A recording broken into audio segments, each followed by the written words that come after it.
کہاں جائے آخر بیابان ہر سو، شکستہ ہے پہلو اکیلی ہے زہرا، کہاں جائے آخر بیابان ہر سو، شکستہ ہے پہلو اکیلی ہے زہرا۔ رب اعوذ بک من ہمزات الشیاطین واعوذ بک رب ان یحضرون۔ بسم اللہ الرحمن الرحیم۔ الحمد للہ الذی ہدانا لہذا وما كنا لنہتدی لولا ان ہدانا اللہ، لقد جاءت رسل ربنا بالحق، والصلاة والسلام علی سید اسلم ما فی الوجود، سر اللہ کل موجود، نقطۃ دائرۃ الوجود، صاحب لواء الحمد والمقام المحمود، سید عن المجدد والمصطفى الامجد، وابی القاسم محمد، والصلاة والسلام علی آلہ الطیبین الطاہرین المعصومین المظلومین، واللعنۃ الدائمۃ الباقیۃ علی اعدائہم اجمعین من الآن الی قیام یوم الدین۔ اما بعد، فقط آج کی یہ شب انہدام جنت البقیع اور اس کے علاوہ دوسری مقدس مزارات، روضے، مساجد اور مقدس مقامات کی تسلیت اور تعزیت آپ سب کی خدمت میں پیش کرتے ہیں، اور ہم سب کی طرف سے تمام علماء، مراجع، ولی فقیہ اور بالخصوص وقت کے امام کی خدمت میں تسلیت اور تعزیت عرض کرتے ہیں۔ یہ وہ تاریخ کی سیاہ دن تاریخ کا کہ جس میں عالم اسلام کا ایک بہت بڑا حادثہ اور سانحہ رونما ہوا ہے، وجود میں آیا ہے۔ آل سعود اور آل محمد بن عبد الوہاب کی وجہ سے کہ جو سب کے سب در واقع فکری اور تحریکی اعتبار سے آل یہود ہیں، انہوں نے اسلام اور دین کے نام کو یوز کرتے ہوئے اسلام کے مقدس مقامات کی بربادی اور تاراجی کی تحریک چلائی تھی۔ اس سے پہلے کسی گفتگو میں ہم نے آپ کی خدمت میں ان روضوں یا ان افراد کے نام کی فہرست بیان کی تھی کہ جن کے مزارات کو تاراج کیا گیا، منہدم کیا گیا۔ ان جگہوں پہ جو تبرکات تھے، جو سونے اور چاندی کی چیزیں تھیں، ان کو لوٹا گیا، اور ان کا ارادہ تھا کہ عراق جا کے وہاں کے روضوں کو بھی منہدم کر دیں۔ الحمدللہ اس میں ان کو کامیابی حاصل نہیں ہوئی، اور کسی نہ کسی شکل سے یہ تحریک یا ان کی یہ کوشش بار بار ہوتی رہتی ہے کہ جو آخر میں ISIS یا داعش کی شکل میں دیکھنے میں آئی ہے۔ اور خود ہم لوگوں نے اپنے زمانے میں بہت ساری ایسے افراد کو دیکھا ہے کہ جنہوں نے یا بہت سارے ایسے حادثات اور مواقع دیکھے ہیں کہ جب یہ کوشش کی گئی کہ ان روضوں کو نقصان پہنچایا جائے یا نعوذ باللہ ان کو منہدم کر دیا جائے۔ انہدام بقیع کے نام سے یہ تاریخ مشہور تو ضرور ہے، لیکن یہ معاملہ صرف انہدام بقیع کا نہیں ہے۔ یہ پوری تاریخ میں ایک فہرست ہے، طولانی فہرست ہے کہ جن افراد کے روضوں کو یا اس پہ جو عمارت بنی تھی ان کو منہدم کیا گیا۔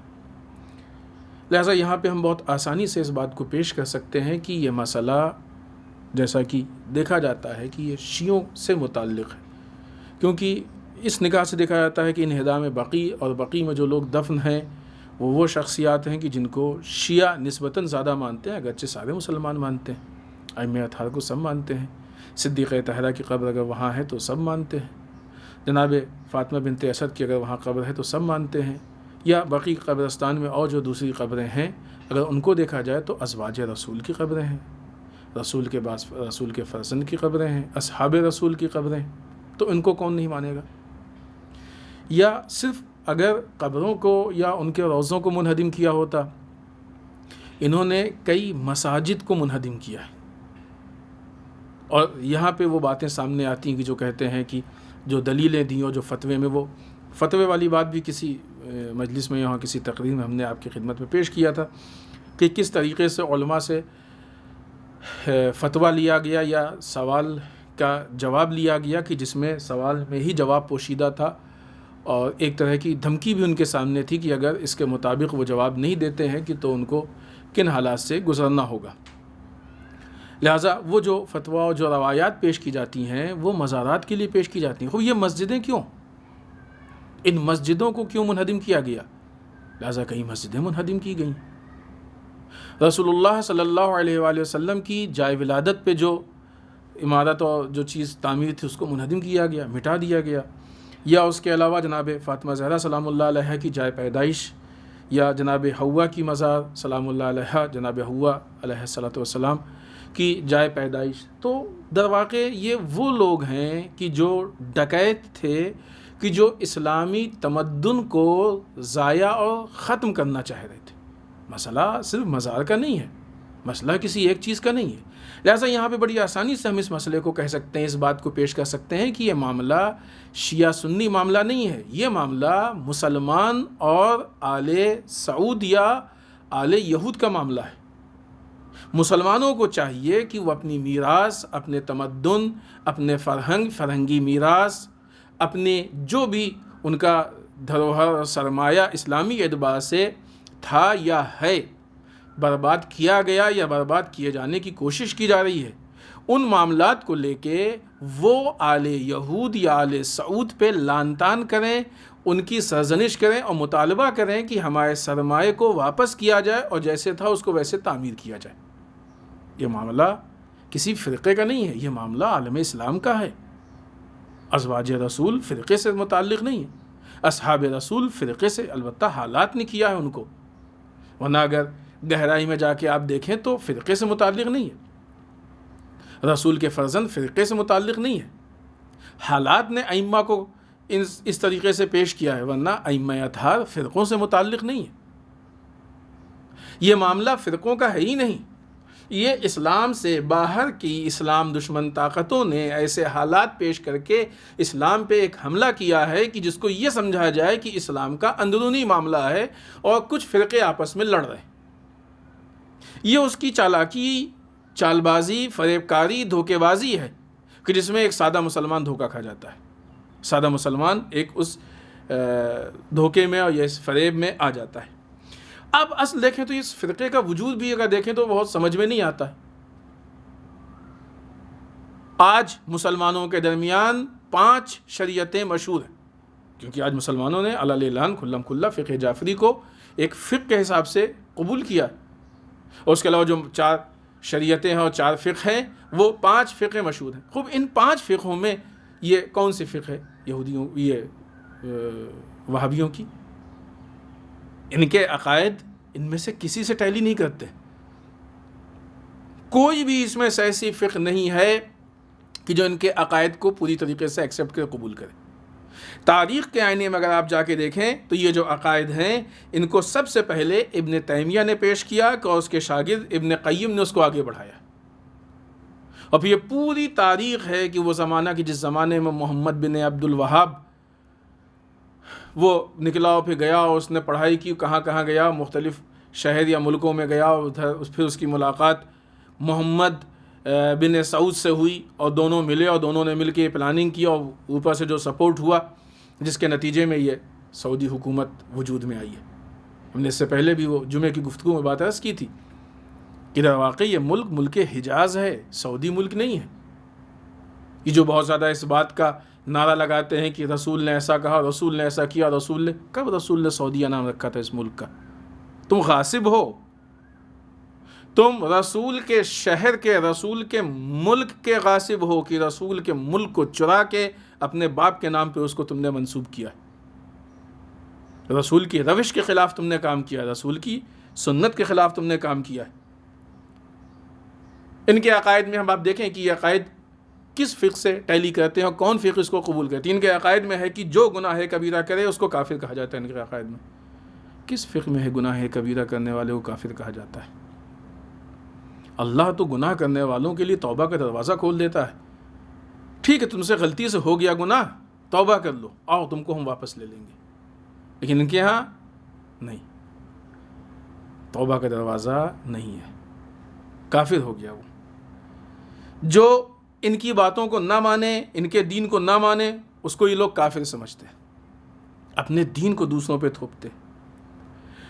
یہ ساری چیزوں کو لے کے اپنے آپ کو حنبلی، البتہ پہلے اس نے حنبلی فرقے کو، حنبلی فقہ کو قبول کیا تھا، لیکن یہ باتیں تاریخ سے ثابت ہیں کہ اس نے حنبلی فقہ کی بیعت کو توڑا ہے اور توڑ کے باہر نکلا ہے۔ اگر آج بھی یہ لوگ اپنے آپ کو حنبلی کہتے ہیں تو حنبلی فقہ ان چیزوں کو ایکسیپٹ نہیں کرتی ہے۔ امام حنبل کی فقہ میں ایسی چیزیں نہیں ہیں۔ جس طریقے سے مسلمانوں کے درمیان فساد پیدا کیا جا رہا ہے، اختلاف برپا کیا جا رہا ہے، مسلمانوں کو آپس میں لڑایا جا رہا ہے، اسلام کے نام پہ مسلمانوں کا قتل عام ہو رہا ہے، مسلمان کشی کا ماحول بنایا جا رہا ہے، کس فقہ میں ہے؟ کون سی حنبلی فقہ ایسا کہتی ہے؟ کوئی حنبلی فقہ ایسا نہیں کہتی ہے، اور نہ یہ کسی کوئی حنبلی فقہ، عالم اسلام کی پانچوں فقہ میں اس نظریے کوئی وجود نہیں ہے، اور یہ نظریہ کسی نہ کسی شکل میں اس حکومت کے علاوہ بھی وجود میں آ رہا ہے۔ یہی سیم چیزیں ہیں کہ جو چیزیں آج مختلف گروہوں کی شکل میں ہیں۔ تاریخ میں اگر آپ دیکھیں تو ہاں، یہ روش آپ کو تاریخ میں کہاں ملے گی؟ خوارج میں، جن کا نام ہی خوارج تھا، جو جنگ نہروان میں مولا کائنات حضرت علی بن ابی طالب علیہ السلام کے سامنے آئے تھے۔ خوارج وہ کہ جن کے لیے رسول اللہ صلی اللہ علیہ وآلہ وسلم نے پیشین گوئی کی تھی، باقاعدہ پوری تفصیل موجود ہے، اور رسول نے ان کی ایک مثال یہ بتائی تھی کہ یقتلون اہل الاسلام، یہ وہ لوگ ہیں کہ جو مسلمانوں کو قتل کریں گے، یدعون اہل الاوثان، اور کافروں کو چھوڑ دیں گے۔ آج سعودی کے وجود سے کیا مل رہا ہے مسلمانوں کو؟ آج اسرائیل اتنے بڑے پیمانے پہ مسلمانوں کا قتل عام کر رہا ہے، آج تک سعودی نے اسرائیل سے یا امریکہ سے پوچھا کہ تم مسلمانوں کا کیوں قتل عام کر رہے ہو؟ چھوڑنا، قتل کرنا، لڑائی کرنا، جنگ کرنا، مقابلے میں آنا تو بہت بڑی چیز ہے، کبھی سوال کیا کہ تم کیوں کر رہے ہو؟ کبھی مسلمانوں کی ہمدردی میں کوئی گفتگو کی، کوئی کام کیا مسلمانوں کی ہمدردی میں؟ ہم اصلاً تعجب ہوتا ہے اور بعض اوقات فکر کرنی پڑتی کہ ان کو ہم مسلمان مانیں کہ نہ مانیں، دائرہ اسلام کے اندر ان کو ہم دیکھیں کہ نہ دیکھیں، کیونکہ یہ بہانہ بنا کے بہت سے مسلمانوں کو فوراً جو ہے مشرک قرار دیتے ہیں، اور اس کے بعد قتل، واجب القتل۔ وہی خوارج والی فکر ہے، وہی خوارج والی فقہ ہے، وہی خوارج والا انداز ہے کہ جو آج سعودی عربیہ اور بالخصوص تکفیری فکر جو ان کے ہاں پائی جاتی ہے اس میں پایا جاتا ہے۔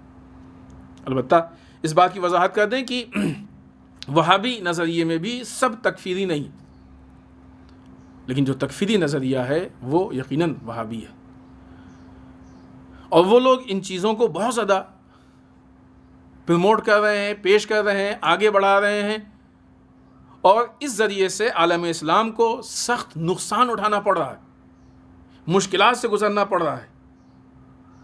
در واقع یہ وہ لوگ ہیں کہ برٹش جن کو وجود میں لایا ہے، برٹش کی مدد سے یہ وجود میں آئے ہیں، اس نے اس فرقے کو بنایا ہے، اور ان کے ذریعے سے اسلامی آثار کو ختم کیا اور مسلمانوں کے درمیان اختلاف پیدا کیا گیا۔ اور آپ دیکھ لیں کہ پھر یہی ساری فکریں، وہی جو چیز خوارج میں پائی جاتی تھیں، وہی جو چیز ابن تیمیہ کے عقائد تھے، وہی وہ چیزیں سعودیہ میں پائی جاتی ہیں، اور وہی چیز آ کے پھر طالبان میں دیکھنے کو ملی ہیں، وہی چیزیں آ کے داعش یا ISIS میں دیکھنے کو ملی ہیں۔ یہ وہی فکر ہے، وہی وچار دھارا ہے، وہی لائن ہے، وہی طرز عمل ہے، وہی انداز زندگی ہے۔ آج سعودی عربیہ نے کس اسلامی ملک یا کس ملک کی حمایت کی ہے؟ خادم حرمین شریفین کے لقب کو جو لے کے یہ لوگ بیٹھے ہوئے ہیں ہم بھی مانتے ہیں، لیکن حرم کی اصطلاح میں فرق ہے۔ ہماری نگاہ میں جو حرم ہے وہ ایک حرم مدینے کا حرم ہے اور ایک حرم مکے کا حرم ہے، دو حرم مل کے حرمین ہیں۔ لیکن سعودیہ جن لوگوں کی خدمت کر رہے ہیں اس میں نہ ہم کو مکے کا حرم نظر آتا ہے، نہ مدینے کا حرم نظر آتا ہے، بلکہ سعودیہ کی خدمت ہم کو جو دکھتی ہے ان کی اعتبار سے ہم اس کو حرم نہیں مانتے، ان کے اعتبار سے ایک حرم اسرائیل نظر آتا ہے اور ایک حرم امریکہ نظر آتا ہے۔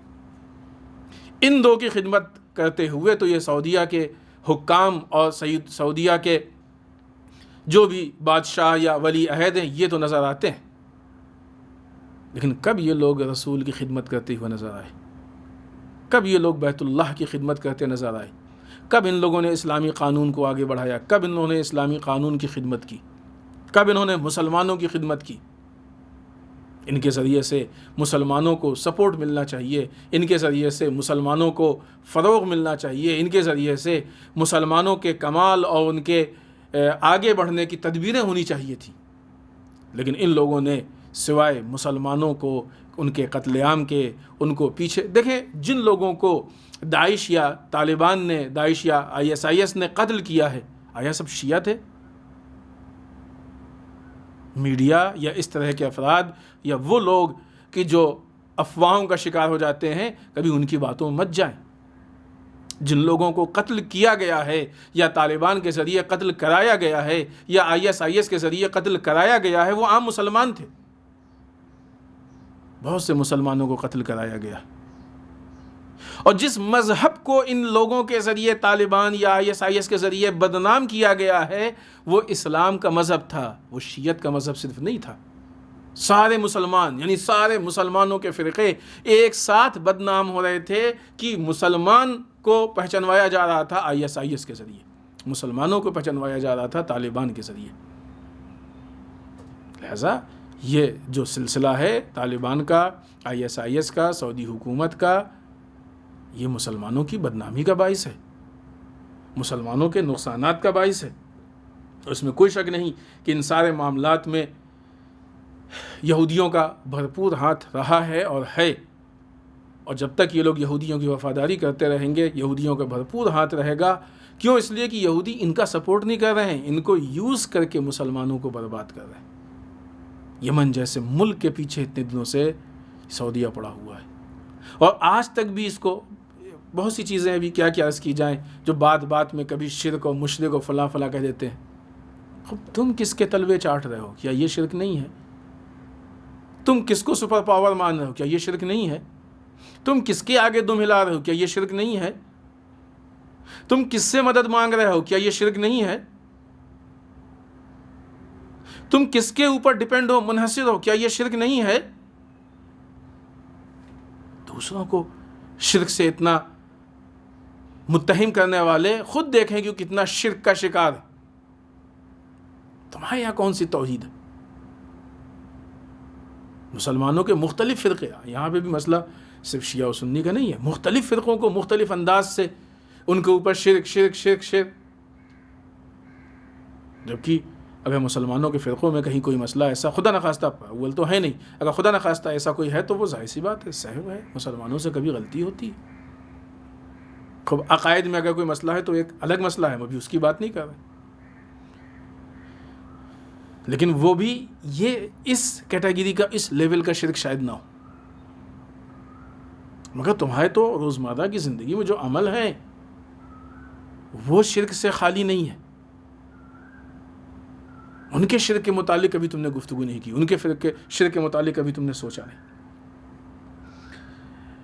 ایک چھوٹی سی گفتگو ہم آپ کی خدمت میں پیش کریں، ابھی لاک ڈاؤن کا زمانہ ہے، تھوڑا سا یہ ایک بیک گراؤنڈ پیش کر کے آپ سے ہم ریکویسٹ کریں گے کہ تھوڑی سی آپ اپنے گھروں میں بیٹھے بیٹھے ایک اسٹڈی کریں، چھوٹا سا کتابچہ اس کو آپ پڑھیے گا، کتابچہ بکلیٹ۔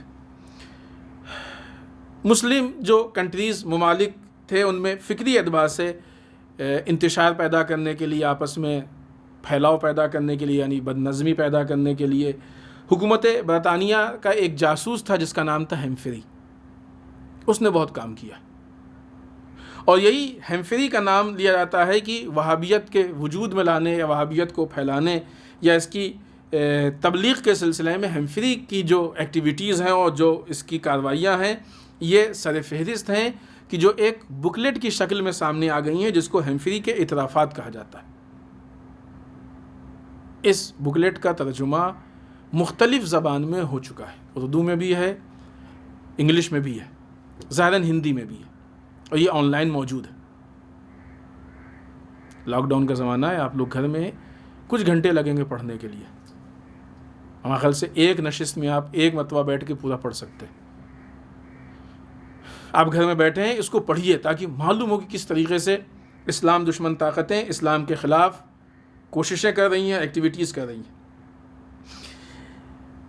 اس کتابچے میں، یہ جو کتابچہ وجود میں آیا ہے، اس میں وہ اعترافات ہیمفری کے موجود ہیں کہ جس میں ہیمفری نے شیخ محمد بن عبد الوہاب سے جو روابط ان کے تھے، تعلقات اس کا تھا، وہ اس کے بارے میں تفصیلی ذکر کیا گیا ہے، اور کس طریقے سے شیخ نے شیخ محمد کو اسلامی عقائد سے منحرف کیا ہے، اس نے وہ پوری تفصیل اس میں موجود ہے۔ ساتھ ساتھ برطانوی وزارت کی جو اسلام کے خلاف ہمیشہ سے بہت ایکٹیو رہی ہیں وزارتیں مختلف، انہوں نے بہت سارے کام کیے ہیں، تو انہوں نے اس وقت کچھ عراق کے واقعات سے متعلق بھی دستاویز تیار کیے ہیں، اور وہاں کے لیے 6 نکاتی لائحہ عمل تیار کیا تھا۔ وہ ساری چیزیں تھیں کہ جو برطانوی وزارت نے انجام دی ہیں، اور یہ ساری چیزیں جمع کی گئی ہیں جس میں اچھی خاصی باتیں اس میں مسٹر ہیمفری کے اعترافات میں موجود ہیں۔ باوجود اس کے کہ یہ جو دستاویز قابل غور ہیں، ان میں غور و فکر ہونی چاہیے کہ اغیار کس طریقے سے ہمارے اندر خلفشار پیدا کر رہے ہیں، ہم کو اندر سے توڑنے کی کوشش کر رہے ہیں، ہم سے فائدہ اٹھانے کی کوشش کر رہے ہیں۔ ہم کو یہ بھی جاننا چاہیے کہ دشمن کس شکل اور کس طریقے سے ہمارے یہاں آتا ہے۔ جنگ عظیم، جو دوسری جنگ عظیم، جنگ دوم کے دوران یہ دستاویز جرمنیوں کے ہاتھ لگے۔ انہوں نے برطانیہ کے خلاف پروپیگنڈے کے لیے جرمنی رسالہ اسپیگل میں اس کو شائع کیا، اور بعد میں ایک فرانسیسی رسالے نے اس کو شائع کیا۔ پھر ایک لبنانی دانشور کو معلوم ہوا تو اس نے ان یادداشتوں کے عربی ترجمے کو لوگوں کی اطلاعات کے لیے یعنی عربی ترجمہ کیا، اس کو شائع کیا۔ پھر اس کے بعد وہ مختلف زبانوں میں شائع ہونا شروع ہوا، اور آج دنیا کی بہت ساری زبانوں میں وہ شائع ہے۔ پڑھیں اس کو، اور اس میں بہت ساری چیزیں ہیں جو لکھی ہوئی ہیں، اور بہت ساری چیزیں ہیں کہ جب ہم اس پہ غور و فکر کریں، اس کی تحلیل کریں، اس کا تجزیہ کریں، تو ہم کو سمجھ میں آتی ہے کہ کس طریقے سے دشمن ہمارے خلاف کام کر رہا ہے۔ یہ ساری چیزیں کیوں ہوئیں، بات کو بہت زیادہ تفصیل میں نہیں لاتے ہوئے، بہرحال ایک مختصر وقت میں اپنی گفتگو کو رکھنا ہے، تھوڑا سا ان چیزوں پہ، ان نکات اور پوائنٹس پہ بھی گفتگو کر لیا جائے کہ یہ ساری چیزیں کیوں آ رہی ہیں، مقصد کیا ہے اس سے دشمن کا۔ اسلام میں مسلمانوں کی بیداری کو ختم کر کے مسلمانوں کو غافل بنانا ہے۔ بنیادی چیز وہ ذہن میں ہے، کیونکہ وہ مسلسل بات ہوتی رہتی ہے کہ اسلام کا جو سسٹم ہے، جو نظام ہے، وہ باطل نظام کو پنپنے نہیں دیتا ہے۔ لہٰذا ان کو معلوم ہے، اس سے پہلے ہم نے کسی موقع پہ یہ بات عرض کی تھی کہ انگلینڈ کے پرائم منسٹر گلیڈسٹون نے کہا تھا کہ اگر مسلمانوں کے ملکوں پہ یا مسلمان ممالک پہ تم کو قبضہ کرنا ہے تو پہلے تم کو مسلمانوں سے قرآن کو چھین کے چلانا پڑے گا، کیونکہ جب تک ان کے پاس اتنا پرفیکٹ سسٹم ہوگا اس وقت تک کوئی ان کے اوپر غلبہ نہیں کر سکتا۔ تو غلبہ پانے کے لیے، تیل تک پہنچنے کے لیے، مسلمانوں کے جو سرمائے ہیں ان کو ہتھیانے کے لیے، جو مسلمانوں کی میراث ہے ان سے چھیننے کے لیے، مسلمانوں کے خزانوں کو ہتھیانے کے لیے، مسلمانوں کے یہاں ڈکیتی ڈالنے کے لیے، چوری کرنے کے لیے، ان کے اپنے تشخص کو چھیننے کے لیے، بہت سارے نقصانات ہیں جن کو پہنچانے کے لیے ضروری یہ ہے کہ مسلمانوں کو غافل کیا جائے۔ ایسا یہ سارے کام اس لیے کر رہے ہیں کہ مسلمانوں کی بیداری ختم کر کے ان کو غافل کر دیں، اسلامی تمدن کو ختم کر دیا جائے۔ یہ کوششیں اس لیے ہو رہی ہیں کہ اسلام کے تمدن کو مٹا دیں، برباد کر دیں، مسلمانوں میں شدید اختلاف پیدا کر دیں، مسلمان آپس میں کبھی فرقوں کے نام پہ، کبھی دین کے نام پہ، کبھی اسلام کے نام پہ، کبھی بہت ساری ایسی چیزیں کہ جو انٹرنل ہیں ان کے نام پہ لڑے جھگڑا کرے آپس میں۔ اور کتنی کوشش ہوتی ہے انہی استعماری اور استکباری طاقتوں کی طرف سے کہ مسلمانوں میں سنی شیعہ کے عنوان سے جھگڑا کرایا جائے، اختلاف پیدا کیا جائے، تاکہ مسلمان یہ سوچنے ہی نہ پائے کہ ہمارا دشمن کون ہے۔ جب دشمنی کے نام پہ مسلمانوں کی فکر آگے بڑھے تو شیعہ یہ سوچے کہ سنی دشمن ہے اور سنی یہ سوچے کہ شیعہ دشمن ہے، جبکہ نہ شیعہ سنی کا دشمن ہے نہ سنی شیعہ کا دشمن ہے، بلکہ ان دونوں کے دشمن وہ قومیں ہیں کہ جو اسلام کو اور مسلمانوں کو برباد کرنا چاہتی ہیں۔ لیکن اس طرف سے غافل کرنے کے لیے، غفلت پیدا کرنے کے لیے ان لوگوں نے یہ سمجھا کہ یہ ضروری ہے کہ ان لوگوں کو آپس میں شیعہ سنی کے نام پہ لڑایا جائے، اختلاف پیدا کیا جائے، اور وہ کر رہے ہیں۔ لیکن الحمدللہ ابھی وہ ہمارے پاس گولڈن زمانہ ہے کہ جب شیعوں میں بھی بہت سارے لوگوں، اکثریت کی آنکھیں کھل چکی ہیں اور غفلت سے بیداری حاصل ہو چکی ہے، اور اہل سنت میں بھی بہت سے لوگوں کی آنکھیں کھل چکی ہیں اکثریت کی، اور غفلت سے بیدار ہو چکے ہیں، اور وہ اب جب بھی اس طرح کے حالات پیش کیے جاتے ہیں کہ اختلاف ہو، جھگڑا ہو، تو یہ لوگ بجائے لڑنے کے اپنے دشمن کو پہچانتے ہیں، اور واقعی دشمن کو محسوس کرنے کے بعد آپس میں لڑائی اور اختلاف نہیں کرتے۔ یہ الحمدللہ وہ گولڈن زمانہ ہے کہ جب یہ بیداری ہمارے یہاں پائی جا رہی ہے، اور اگر مسلمان اقوام، مسلمان قومیں اسی طریقے سے بیدار ہوتی رہیں تو آنے والا وقت مسلمانوں کا ہی وقت ہوگا۔ یہ بھول جائیں کہ انگلینڈ کے پاس کتنی طاقت ہے، امریکہ کے پاس کتنی طاقت ہے، اسرائیل کے پاس کتنی طاقت ہے۔ کوئی طاقت نہیں ہے، اس لیے کہ یہ باطل پہ ہیں، اور باطل میں طاقت ہوتی ہی نہیں۔ باطل کھوکھلا ہوتا ہے، باطل مکڑی کے جالے سے زیادہ کمزور ہوتا ہے۔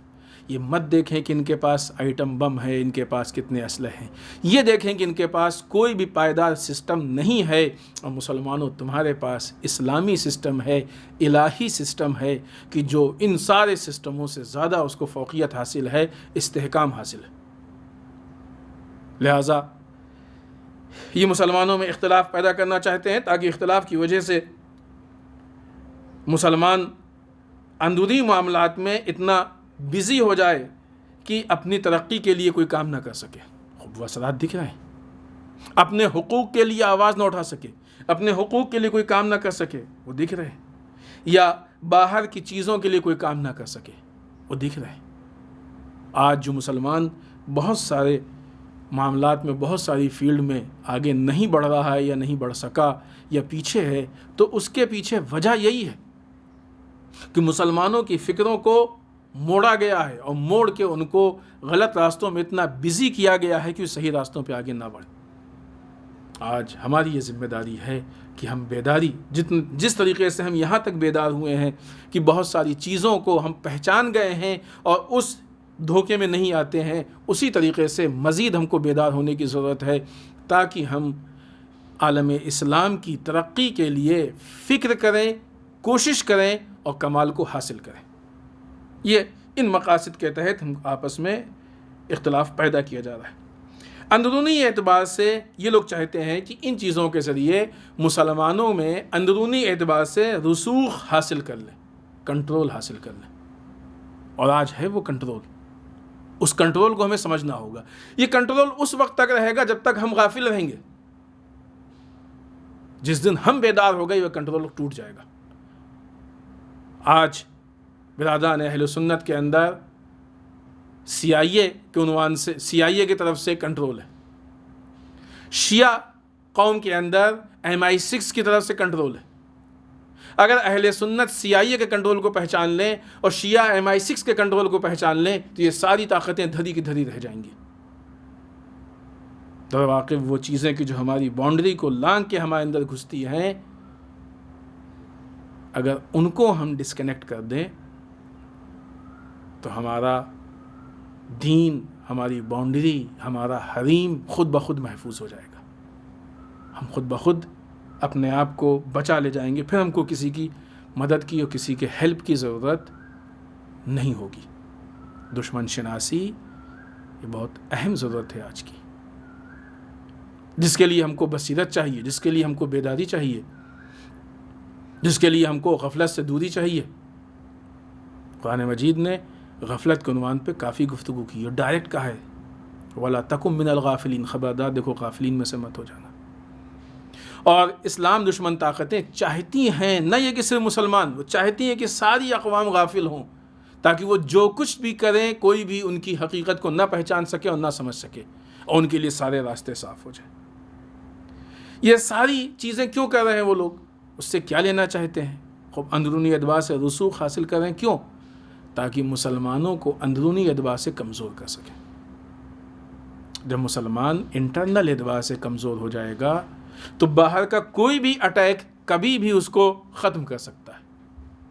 جیسے ابھی دیکھیں نا، یہ کورونا وائرس ہے، کہا یہی جا رہا ہے کہ وہ افراد کی جو اندرونی اعتبار سے مضبوط ہیں ان کے اوپر یہ وائرس اٹیک اتنا اثر نہیں کرے گا۔ وہ کس پہ اثر زیادہ کرے گا؟ جو اندرونی اعتبار سے کمزور ہے۔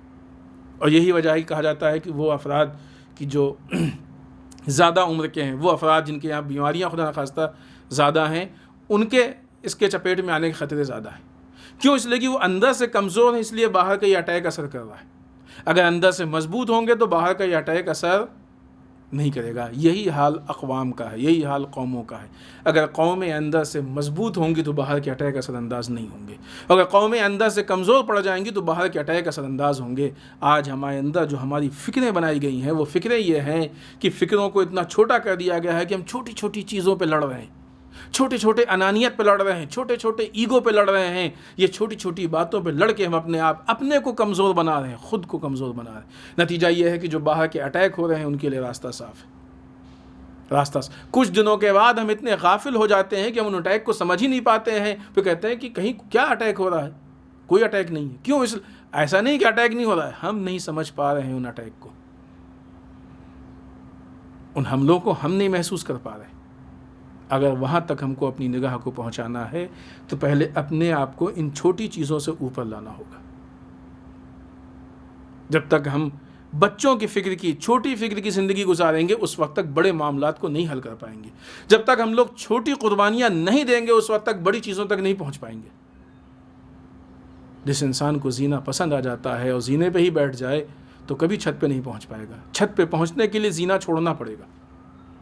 زینے کو چھوڑے بغیر انسان چھت تک نہیں پہنچ سکتا ہے۔ لفٹ کو چھوڑے بغیر انسان اپنے مقصد تک نہیں پہنچ سکتا۔ اگر کسی کو بہت خوبصورت لفٹ ہو، پسند آ جائے کہ نہیں ہم تو لفٹ میں ہی بیٹھیں گے، تو جہاں پہ اس کو جس گھر میں، جس آفس میں، جس جگہ پہ جانا ہے، حتیٰ وہ اپنا ہی گھر کیوں نہ ہو، وہ نہیں پہنچ سکتا ہے۔ وہاں جانے کے لیے لفٹ کو چھوڑنا پڑے گا۔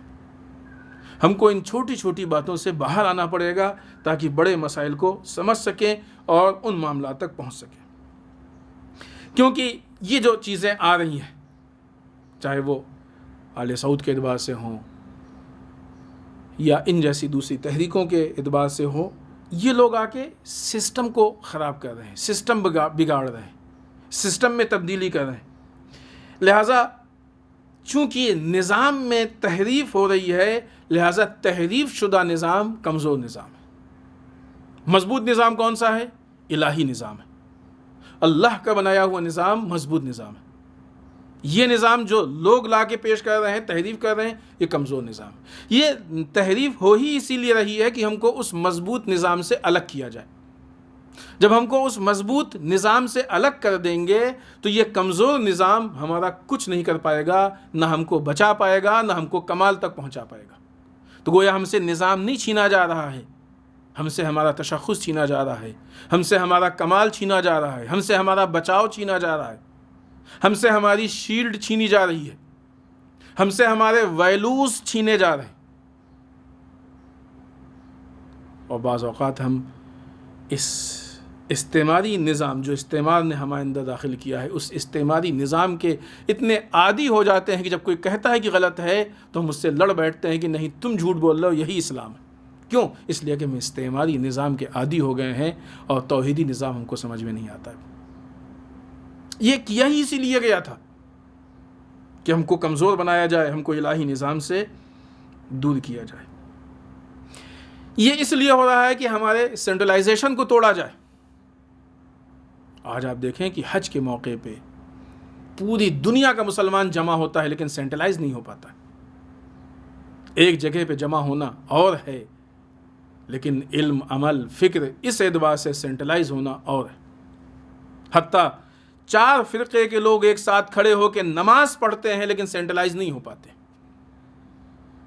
یہ وہ ہمارا سرمایہ ہے کہ جو ہم سے چھینا گیا، سینٹرلائزیشن توڑا گیا، ہم سے لیڈرشپ کو چھینا گیا ہے۔ آج مسلمانوں کی لیڈرشپ ہے کوئی؟ نہیں، اس لیے کہ اگر لیڈرشپ بن جائے گی تو یہ استعماری طاقتیں، استکباری طاقتیں، ان کی ایک نہیں چلے گی۔ ان کو معلوم ہے کہ مسلمان نظام میں، اسلام کے سسٹم میں اتنی طاقت ہے کہ مسلمانوں کا لیڈر کچھ بھی کر سکتا ہے اور کوئی بھی اس کے آگے چوں چرا نہیں کر سکتا ہے۔ الحمدللہ آج ہمارے پاس انٹرنیشنل لیول پہ جو لیڈرشپ ہے رہبر معظم آغا خامنہئی کی شکل میں، دنیا ان کی طاقتوں کو محسوس کر رہی ہے کہ ایک مرتبہ رہبر کچھ کہہ دیتے ہیں تو سامنے والے کو پھر اس بات کو تسلیم کرنا پڑتا ہے۔ کتنی کوشش کی امریکہ نے کہ ایران کا تیل کا جہاز وینزویلا نہ پہنچ پائے، لیکن امریکہ کی اوقات نہیں تھی کہ روک سکے۔ آپ سوچئے کہ اگر انٹرنیشنل لیول پہ سارے مسلمانوں کی ایک سینٹرلائز لیڈرشپ ہوگی تو وہ امریکہ، اسرائیل کی جو آج ایران کی لیڈرشپ کے آگے ان کی کوئی اوقات حیثیت نہیں ہے، سارے مسلمانوں کی لیڈرشپ کے آگے ان کی کیا حیثیت اوقات رہ جائے گی۔ اسی لیے وہ نہیں چاہتے ہیں کہ ہماری کوئی لیڈرشپ ہو۔ سینٹرلائزیشن توڑا ہی اس لیے جاتا ہے کہ لیڈرشپ نہ ہونے پائے۔ کتنی عجیب بات ہے کہ ایک ہی صف میں 4 لوگ کھڑے ہیں اور سینٹرلائز نہیں، ایک ہی جگہ پہ 4 لوگ موجود ہیں اور سینٹرلائز نہیں۔ یہ اسلام دشمن طاقتوں کا حملہ ہے کہ جو مسلمان پہ ہے، اور یہ نقصانات اس حد تک پہنچ رہے ہیں کہ روح، جو ہم نے خطبے میں بات عرض کی تھی لہذا بہت تفصیل نہیں پیش کریں گے، کہ حج کی روح کو کھینچ لیا۔ لہذا مسلمان حج کر کے آ جاتا ہے، شیطان پہ کنکریاں مار کے آ جاتا ہے، لیکن یہی نہیں پہچان پاتا کہ شیطان کون ہے، شیطان کیا ہے، شیطان کے حملے کیا ہیں، شیطان کی فکر کیا ہے، شیطان کی تحریک کیا ہے، شیطان چاہتا کیا ہے، شیطان سے بچاؤ کے طریقے کیا ہیں۔ کنکری کی رسم تو ادا ہو جاتی ہے، کنکری کے فلسفے تک یہ نہیں پہنچنے دیتے۔ یہ وہ ساری چیزیں ہیں کہ جو سعودیہ کے ذریعے سے نقصانات اسلام تک پہنچ گئے ہیں اور پہنچ رہے ہیں۔ ایسی صورت میں آج یہ تاریخ دشمن شناسی کی تاریخ کہ جس میں ہم اپنے ویلیوز کو پہچانیں، دشمنوں کے حربوں کو پہچانیں، دشمنوں کی روش کو پہچانیں، اور ہم اسلام اور اسلامی میراث کو بچانے کی کوشش کریں۔ یہی درس رسول اللہ صلی اللہ علیہ وآلہ وسلم کی زندگی سے، یہی درس کربلا کی جنگ سے، اور اسلامی میراث، اسلامی ویلیوز اتنی قیمتی ہے کہ جس بی بی کے سے منسوب اس قبرستان کے انہدام کے غم میں ہم بیٹھے ہیں، اس بی بی نے اپنی زندگی نچھاور کر دی اسلامی میراث یا اسلامی ویلیوز کے تحفظ کے لیے۔ ہاں عزیزان محترم، چند جملے مصائب کے انہی بی بی کے اور آپ کی زحمت تمام صدیقہ طاہرہ رسول کی وفات یا شہادت کے بعد آپ پہ جو مصائب ڈھائے گئے، بی بی نے یہ مرثیہ پڑھا اور بی بی کو یہ مرثیہ پڑھنا پڑا۔ صبت علیہ مصائب لو انہا صبت علیہ میں سرنا لیالیا۔ اے بابا، آپ کے بعد ہم پہ وہ مصائب ڈھائے گئے کہ جو اگر روشن دن پہ پڑھتے تو تاریک شب میں تبدیل ہو جاتے۔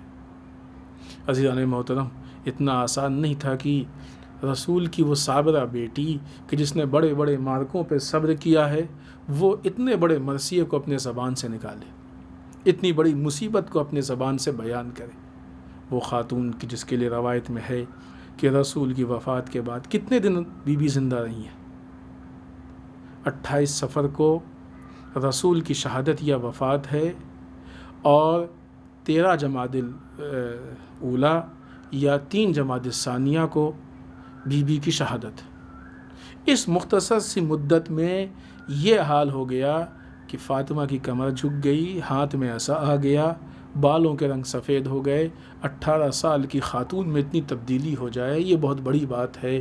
ہاں عزیزان محترم، کیوں نہ ہو کہ جس کے دروازے پہ لکڑیاں جمع کر دی جائیں، جس کے دروازے پہ آگ لگا دی جائے، جس کا بطن کا بچہ محسن شہید ہو جائے اور ساقط ہو جائے، جس کی پسلیوں میں چوٹ لگ جائے، جس کے سامنے اس کے شوہر کو گرفتار کر کے دربار میں لے جایا جائے، جس سے دربار میں گواہی کے نام پہ سوال کیا جائے، وہ خاتون ان مصیبتوں کو کیسے برداشت کرے گی؟ ہاں عزیزان محترم، جس وقت مولا کائنات صدیقہ طاہرہ کے جنازے کو غسل دے رہے تھے، ایک مرتبہ چیخ کی آواز نکلی۔